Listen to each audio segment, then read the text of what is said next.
सुप्रभात। BA part second Hindi साहित्य रीतिकाल में आप सबका स्वागत है। मैं शिषपाल मेर गुरुग्राम डिग्री कॉलेज 5 बीलम श्री विजयनगर में इस ऑनलाइन क्लास में आप सबका स्वागत है। हम पढ़ रहे थे रजब के पद, इनकी व्याख्या कर रहे थे और कल हमने पढ़ा था रजब में कि गुरु की महिमा का व्याख्यान किया था। रजब ने अपनी एकनिष्ठता के बारे में बताया था। रजब ने तो क्या बताया था? रजब ने कि अद्भुत अकल अनूप कि अद्भुत वो ब्रह्म ज्ञानी जो परमात्मा है वो निराकार है, उसकी महिमा अपरंपार है, वो अगोचर है, वो इन आंखों से देख नहीं सकते, अनुभव कर सकते हैं। जिस प्रकार से कबीर ने कहा था कि जाके मुख माथा नहीं, जाके मुख माथा नहीं, ना ही रूप रूप, पहुन बांस से पात्रा, ऐसा तत्व अनूप। कहते जिसके सिर पर माथा नहीं है मस्तक में और फिर भी उसका रूप है वो कुरूप नहीं है, वो कैसा है बताते हैं ईश्वर। कहते हैं पहुन बांस से पात्रा, जिस प्रकार से पुष्प होता है उसकी खुशबू होती है, फूल की खुशबू होती है, उससे भी क्या पता है पात्रा पतला यानी बिल्कुल क्षीण, ऐसा वो तत्व है, वो अनूप है, विचित्र है। इसी प्रकार से यहाँ रजब जी ने हमें बताया है कि ईश्वर है वो कैसा है, वो अनूप है, विचित्र है कि ओ तू अक्ल अनूप, ओ तू अक्ल अनूप अकेला, वो ऐसा है। वो क्या कहते हैं सबके घट के भीतर होते हुए भी संसार में विराजमान है, कण कण में जहाँ भी देखो दृष्टि जाती है आंखों से, वहाँ ये क्या है ईश्वर है, उनकी सत्ता विराजमान है, जिसने सबको बनाया है, सर्जा है। तो आगे क्या बताया है देखो, सब गुण रहित, गुणों से वो रहित होते हुए तम रज और ये जो गुण है इनसे क्या है वो रहित है। और क्या बताते हैं सब घट भीतर, हर घट में विराजमान है और नाद विद से न्यारा।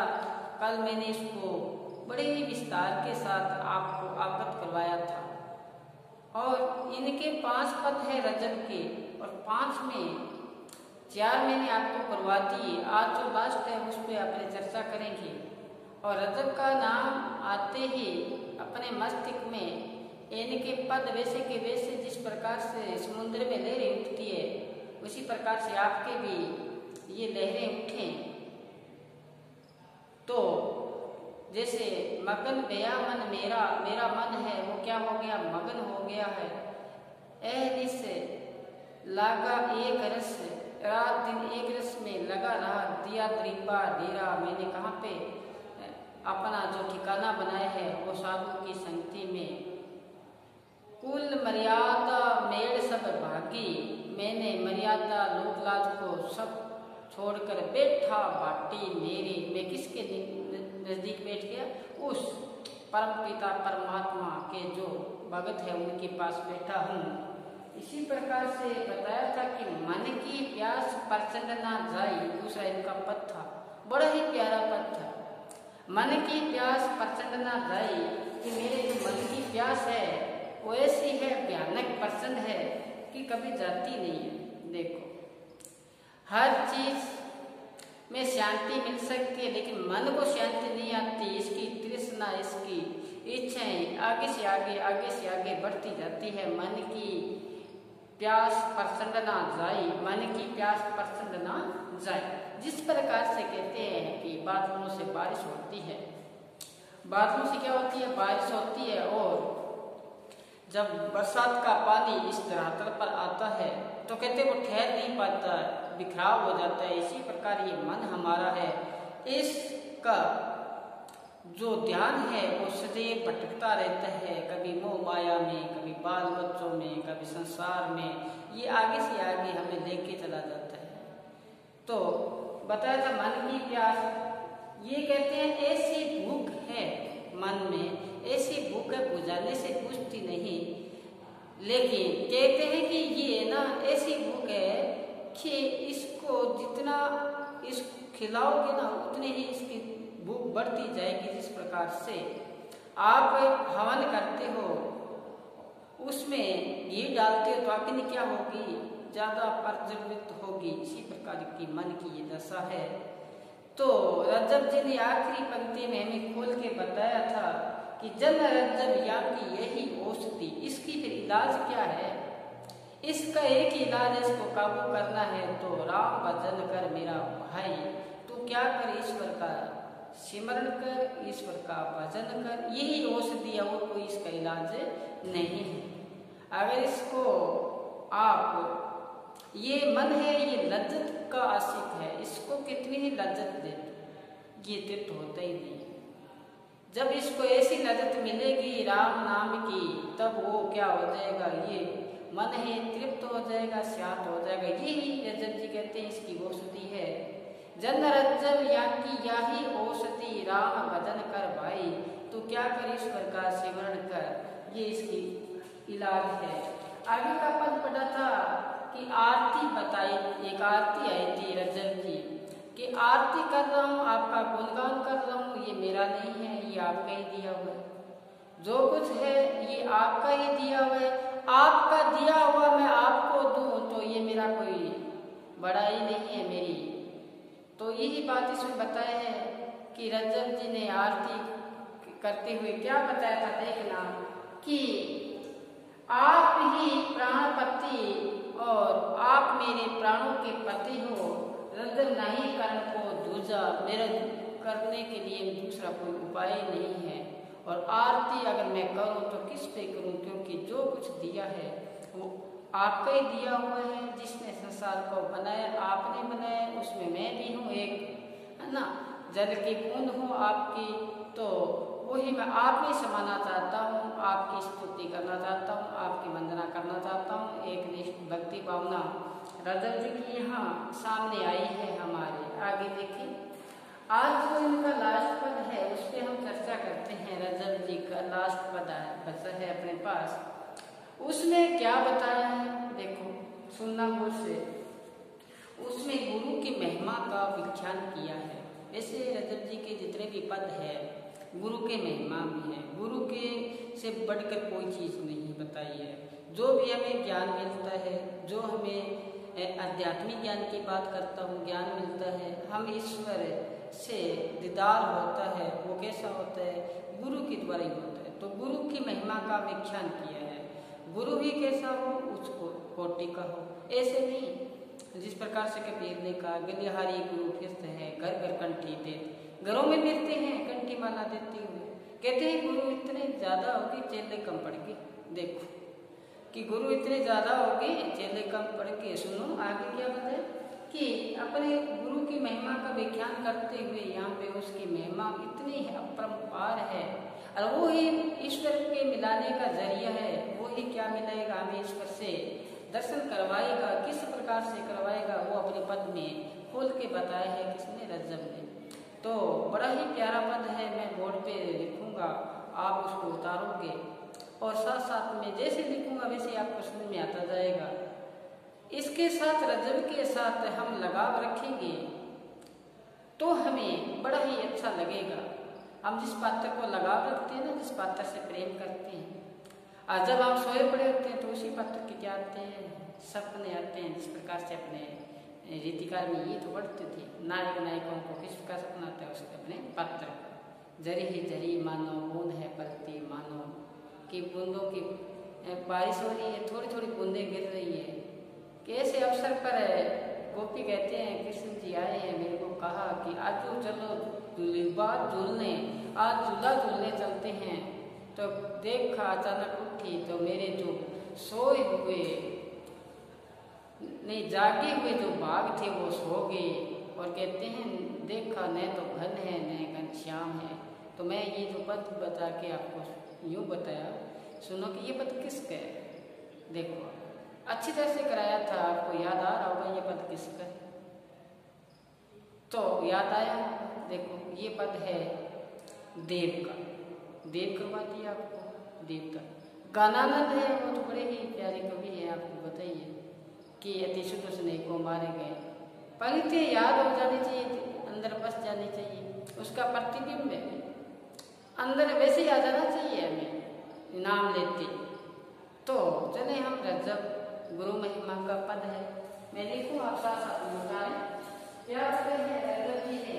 देखें कि गुरु प्रसाद अगम गति पावे, गुरु प्रसाद, गुरु प्रसाद, गुरु प्रसाद अगम गति पावे, अगम गति पावे, गुरु प्रसाद अगम गति पावे, पलटे जीव ब्रह्म, पलटे जीव ब्रह्म हुए जावे, हुए जावे। गुरु प्रसाद अगम गति पावे, पलटे जीव ब्रह्म हुए जावे, हरि भृंगी, हरि भृंगी, हरि भृंगी, डंक समान, गुरु डंक समान, गुरु डंक समान,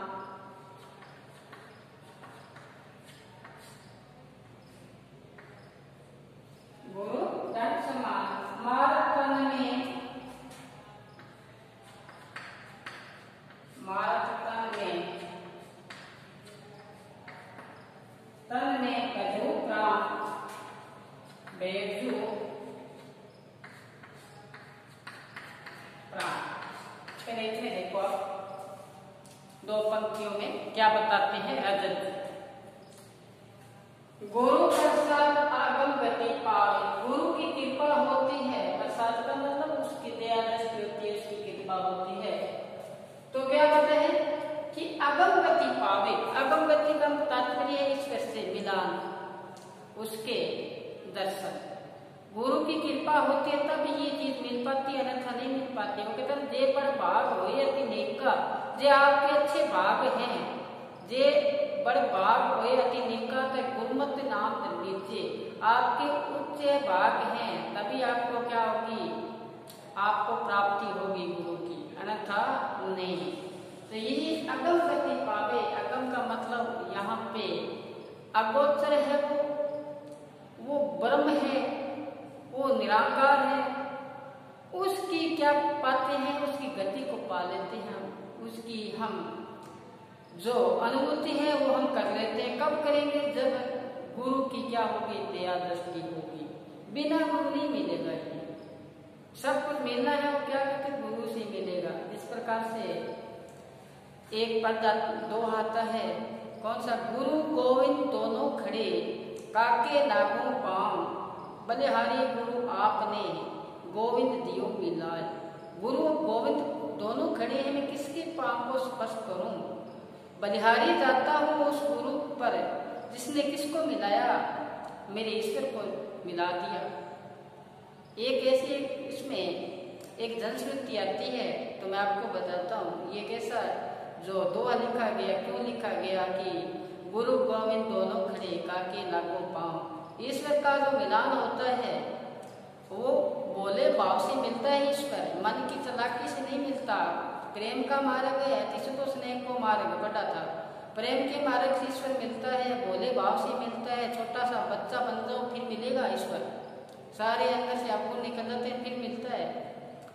तो एक क्या बात है कि एक भोला व्यक्ति जो मन का बड़ा सच्चा था, सुना घोष से लोगों की कथा, एक जनश्रुति है कि भोला सा व्यक्ति था और खेत की तरफ जा रहा था। खेत में क्या करता था, खेती करता था, किसान था, भोला सा जा रहा था और सामने से ऐसा ही कोई व्यक्ति मिला और उससे उस किसान ने पूछ लिया, सुबह सुबह खेत जा रहा था, कि ईश्वर से कैसे मिला जाता है, ईश्वर से कैसे मिला जाता है, प्रभु से मिलना है।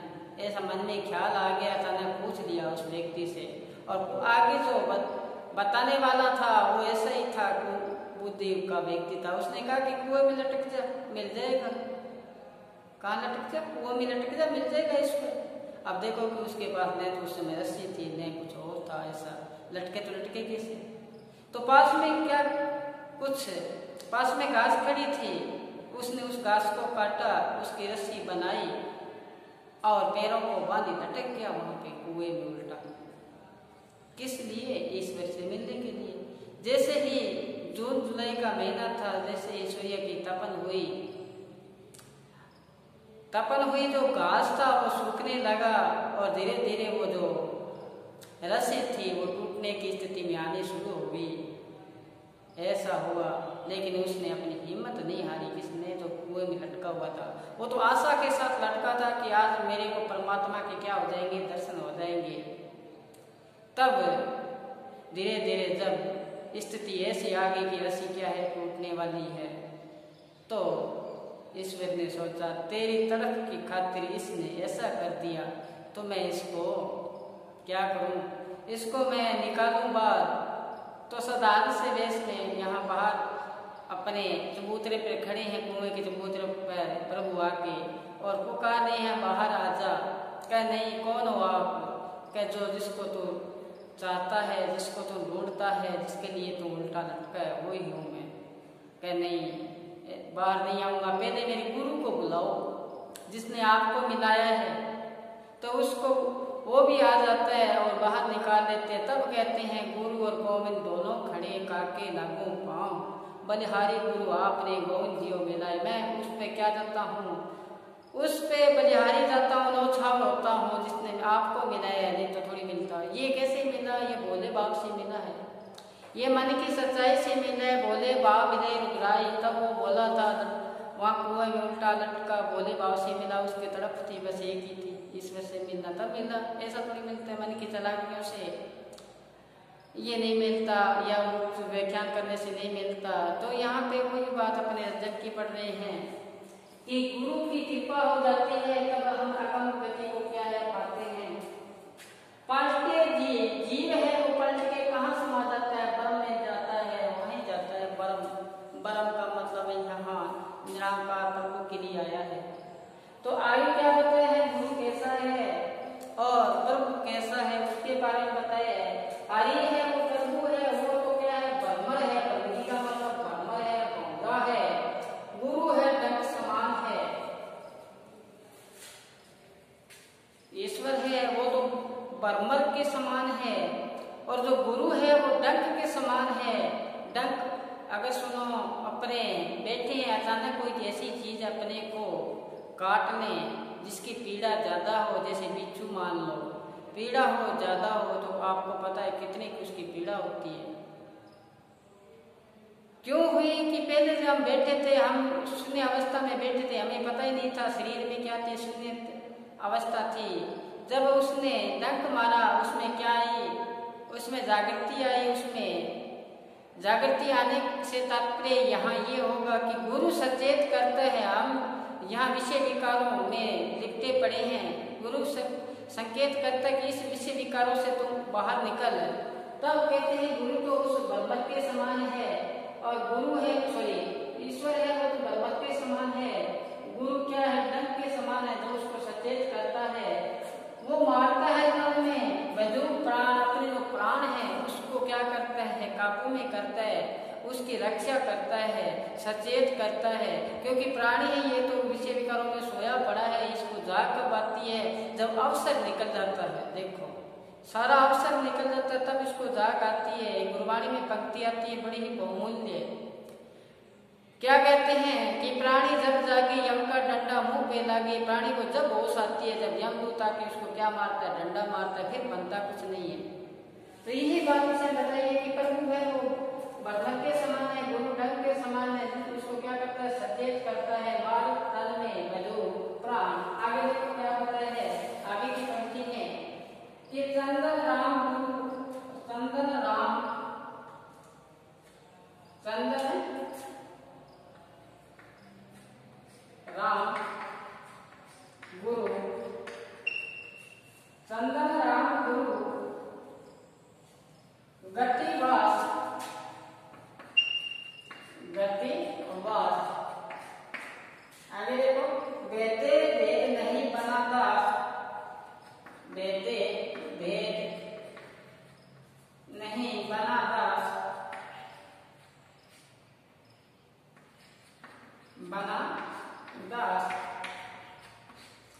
देखो,